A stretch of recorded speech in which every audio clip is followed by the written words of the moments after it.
Bugün benim çok sevdiğim bir kafedeyiz. İkonik kafe. Bu kafenin benim için anlamı şöyle. Benim ta çocukluğumdan beri ilgilendiğim bütün konuların figürleri konu ayrılmış ve en ince detaya kadar girilmiş bir şekilde Ankaralıların özellikle gelmesini tavsiye ettiğim bir yer olarak önümüzde şu anda serilir. Ve buranın yaratıcısı beyefendiyle ilk önce nasıl başladı, nasıl devam ettiği göreceğiz ve size bu muhteşem müzeyi, aynı zamanda kafeyi anlatmaya çalışacağız. Hocam buyurun, kimle görüşüyoruz? Merhabalar, ismim Aykut, soy ismim Özer. Yaklaşık 30-35 yıldır bir fiil sağlık sektöründe çalışıyorum ama hobimizi hayata böyle geçirdik bir kafe açma kararıyla. Bilmiyorum iyi mi yaptık, kötü mü yaptık bilemiyorum ama tabii şöyle başladı. Yani biz çocukluğumuzdan beri aslında hem sinemaya hem sinemayı oluşturan bütün etkenlere çok aşinayız ve hobimiz olarak işin açıkçası buna ilgi duyuyoruz. Çocukluğumuzdan beri diyorum çünkü çocukluğumuzdan beri Türkiye 1970'li yıllardı işte ben çocuk olduğum dönemler. 1970'li yıllarda Türkiye'de ne oyuncak vardı ne doğru düzgün televizyona aşinaydı insanlar. Ama tabii biz şanslı bir azınlıktık işin açıkçası. Çünkü benim teyzem yurt dışında yaşardı. Babam yurt dışına gidip gelirdi. Ve bizi oyuncaklarla tanıştırdılar işin açıkçası. Yani o yaşlardan itibaren çok fazla oyuncağım oldu benim. Ve oyuncağın değerini çok fazla bilirdik abimle beraber. Dolayısıyla da hani yaşımız gereği de ondan hiç kopamadık. Sonrasında zaten sinema hayatımızın içerisine girdi. Hani oradaki karakterleri oyuncaklarla birleştirerek onu bir kombinleyip hayatımızda önemli bir noktaya getirdik. Bu yüzden de bu kafenin benim için anlamı diğer insanlar için de anlamı olduğu kadar büyük. Çünkü burada hem çocukluğumdan hem bizi biz yapan birçok karakterden iz düşümlerini bulmaları mümkün insanların. Hani atıyorum Humphrey Bogart'tan Elvis Presley'e kadar, Redkit'ten Bugs Bunny'e kadar, Star Wars'a kadar işte 1970'li yıllarda dediğiniz gibi hani çok böyle popülerleşen ve hale gelen, kült hale gelen film karakterlerine, filmlere, ikonik ikonlara diyeyim daha doğrusu ikonik olan her tür şey burada atıyorum Titanic de var, film karakterleri de var, çeşitli savaş karakterleri de var. Dolayısıyla da burada bir dünya yaratmaya çalıştık insanların hayatına dokunmak için ve dokunduğumuzu da düşünüyorum işte açıkçası bilmiyorum. Gerçekten ben başarılı olduğumuzu görüyorum, hissediyorum ve düşünüyorum. Bu arada ikonik kafenin nereden isim olarak geldiğini de öğrenmiş olduk. Hatta arkada bahsettiğimiz şeylere dair kitaplar mesela benim Mr. No'yla büyüdüm. Tabii. Ondan sonra Mr. No mesela onu bile bulup yaptığımız Tex vardı. Tex vardı. Atıyorum işte Gladyatör var. İran askerleri var. Şurada Genç Osmanlı. Zagor var. Şurada İyi Kötü Çirkin var. Yani zaten gezip gördüğünüz zaman birçok filme ve karaktere ulaşabileceksiniz. Dolayısıyla da hani burada gerçekten bir dünya yaratmaya çalıştık. 7'den 77'ye herkesin kendinden bir şey bulabileceği bir mekan burası. Yolda lafınızı balla kesiyorum. Ne içersiniz acaba? Valla bize bu yazın ne içeceğimizi sizin gibi ustalar söyleyecek. Biz de sizin damak tadınızın lezzetini alacağız. Şöyle ben göstereyim menüyü de. Menünün de isme ve bu anlatıma ne kadar uyduğunu böyle ufak bir şeyle görelim. Sizin ağız tadınız hangisini seviyor? Hindistan cevizini çok sevdiğim için Stone Trooper'ı tercih ediyorum. Stone Trooper. Evet, siz? Valla ben fresh tatları sevdiğim için Green Goblin benim için daha heybetli gözüküyor işin açıkçası. Tamam, o zaman bir tane Stone Trooper alalım, bir tane de Green Goblin alalım. Tamamdır. Olur mu? Tamam, çok teşekkürler. Peki anladığım kadarıyla Rusya macerasını başlatan sizsiniz. Sizin Evet. hikayeniz nasıl oraya geldi? Çünkü böyle bir dünyayı yaratabilecek insanlar da tabii ki bu herkesin ulaşabileceği bir dünya değil, anlattığınız gibi şanslı olanların ve dolayısıyla o şanstan yararlanıp da o zekayı ve o fantastik dünyanın geldiği şeyi ta Rusya'ya kadar gidemiyor. Çünkü yaş var. O yaşla birlikte kimsenin cesaret edemediği o zaman. Şimdi çok kolay gidip gelmek. İşte parayı bir şekilde vuran gidebiliyor. Tabii. Ama o zamanlar zorluklarla mücadele etmeyi ve neyle edeceğini bilmeyen bir macera aslında. Yani hani burayı da yansıtıyor bana kalırsa. Aslına bakarsanız ülkemizde ticaretle uğraşmak gerçekten zorlaşmaya başladı. Ben kendi şirketim babamla birlikte bir motor tamir üzerine iş yapıyorduk. Onun ona gel. Bu yani işler gerçekten çok zor gitmeye başlamıştı. Yani ülkenin işte vergi politikaları, o çok fazla şeye girmek de istemiyorum aslına bakarsanız. O dönemde teyzemin bir teklifi oldu bana. Onun bir arkadaşının kocası Rusya'da Efes Pilsen fabrikalarının inşaatına girişmiş. Benim gibi de birine ihtiyacı olduğunu söyledi. Ondan sonra ben de başvurdum ve bir hafta içerisinde Rusya'ya gitmiş oldum. Yani 2006 yılıydı. Ondan sonra tabii bir fil 17 yıl orada firma değiştirerek sürekli bulundum. Hatta vatandaşlık aldım. Hayatımı orada kurmuştum. Fakat işte Rusya-Ukrayna savaşına mütakip buraya döndüm. Vatandaşlıktan dolayı asker alabilirler endişesi de yaşadım işin açıkçası. Doğru. Sonra kardeşim çok güzel bir öneride bulundu. Savaş bitmiyor, geri dönemiyorum. Abi dedi, Rusya macerasını artık şey yaparsan, bertaraf edersen gel bu çocukluk hayalimizi yerine getirelim dedi. Gerçekten de ben burada olmadığım yıllarda koleksiyonun bu kadar büyümüş olabileceğine inanamadım. Yani kendim de çok şaşırdım ve gerçekten değerlendirilmesi gerektiğine inandım. Ve Rusya benim için o zaman kapandı. Kardeşimin önerisiyle bu işe girişmiş olduk.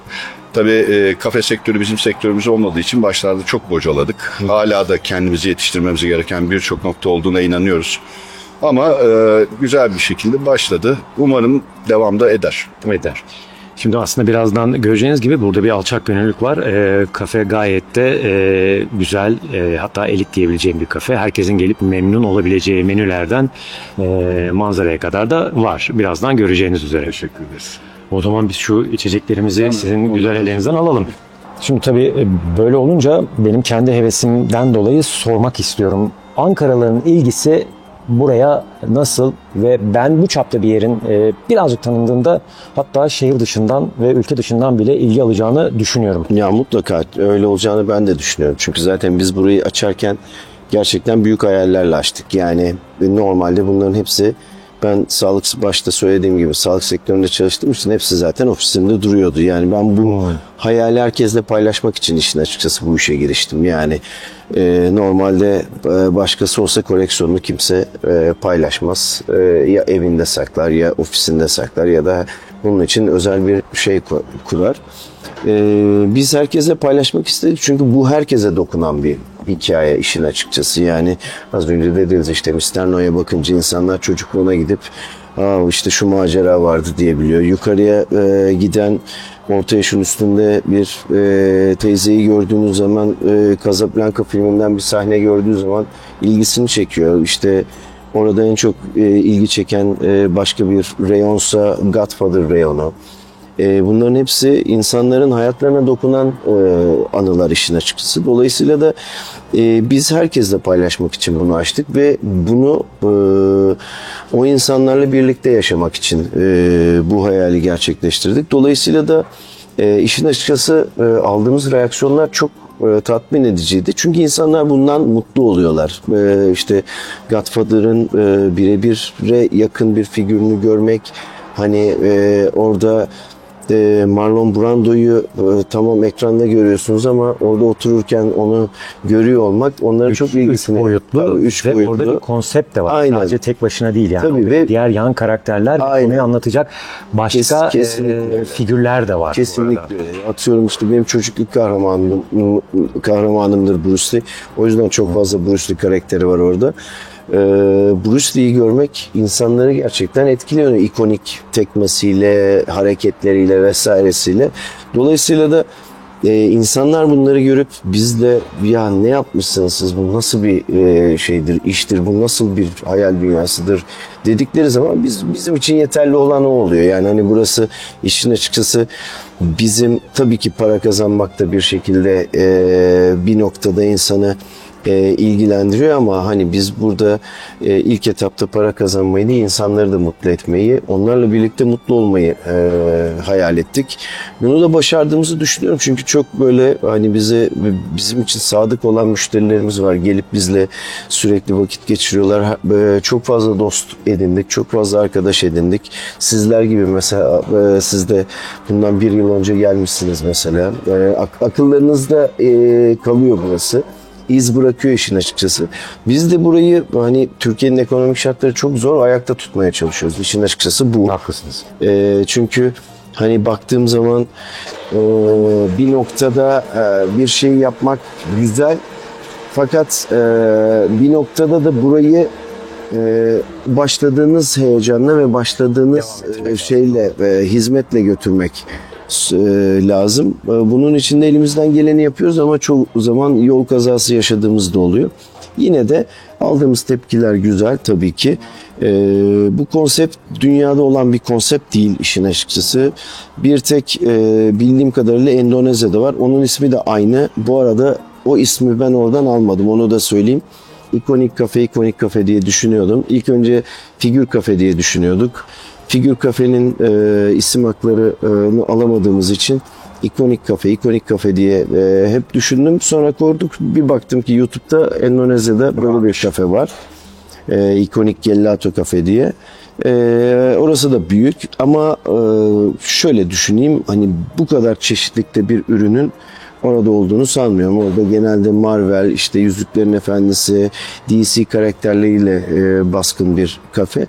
Dolayısıyla da bu tarzda, bu büyüklükte bir koleksiyona sahip bir yer olabileceğini düşünmüyorum işin açıkçası. Çünkü benim koleksiyona bakış açım işin aslında hem film karakterleri, hem tarihi karakterler, hem müzik karakterleri, bana dokunan her tür karakteri buraya sokmaya çalıştım. Çizgi filmlerinden, çizgi romanlarına. Zaten dediğim gibi içeriği dolaştığınızda göreceksiniz. Bu da varmış, Red Kit varmış, işte Tom ve Jerry varmış, işte Şirinler varmış ve oradan çıkacaksınız en son filmlerden şeye kadar, dizi karakterlerine kadar birçok şeyle karşılaşacaksınız. Bu yüzden de yine söyleyeyim, bu büyüklükte bir mekan olacağını sanmıyorum. Hani biz bunu daha da genişletip büyütebiliriz ama artık hani ekonomik şartlar dediğim gibi çok zor. Dünyadan da ilgi aldığımızı düşünüyorum. Çin Ulusal Ajansı geldi burada bizimle bir röportaj yaptı. Çin'e kadar uzadığımız şahit olduk. Harika. İşin açıkçası. Anadolu Ajansı geldi. Onlarla bir çekim yaptılar. Biz görüştük. Yavaş yavaş tanınıyor ama dediğim gibi işin can alıcı kısmı aslında ekonomi. Ekonomi zor olunca insanlar da mutsuz oluyorlar. Hani çıkıp da bir yere işte kahve içeyim, yemek yiyeyim vesaire. İnsanlar biraz artık geri adım atarak şey yapıyorlar. Kendi çocuklarım, yani 5 ve 2 yaşında çocuk kızlarım var. Şimdi Bluey takıntıları var. Bluey'e bakıyorsunuz. Orada Bluey'i de görünce çocuklar mesela Bluey de varmış diyorlar.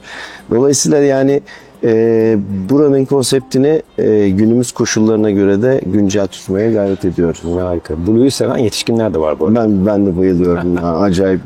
İşin enteresanı, burada bir şey de anlatayım size.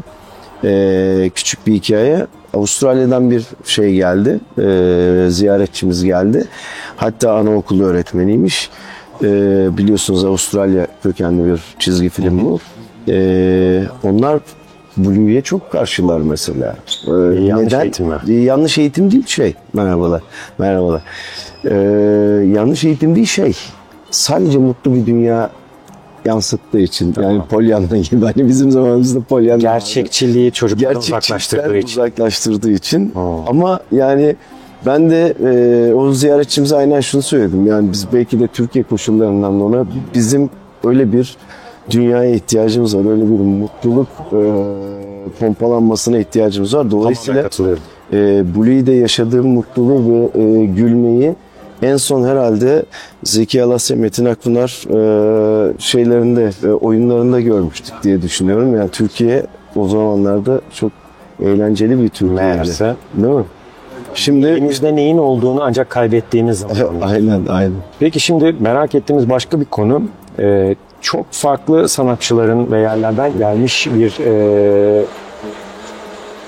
eserler var. Bunları nasıl topladınız? Nereden topladınız? Sanatçılar özel olarak üretiyor mu? Siz alıyor musunuz? Ya bunları üreten çeşitli firmalar var tabii.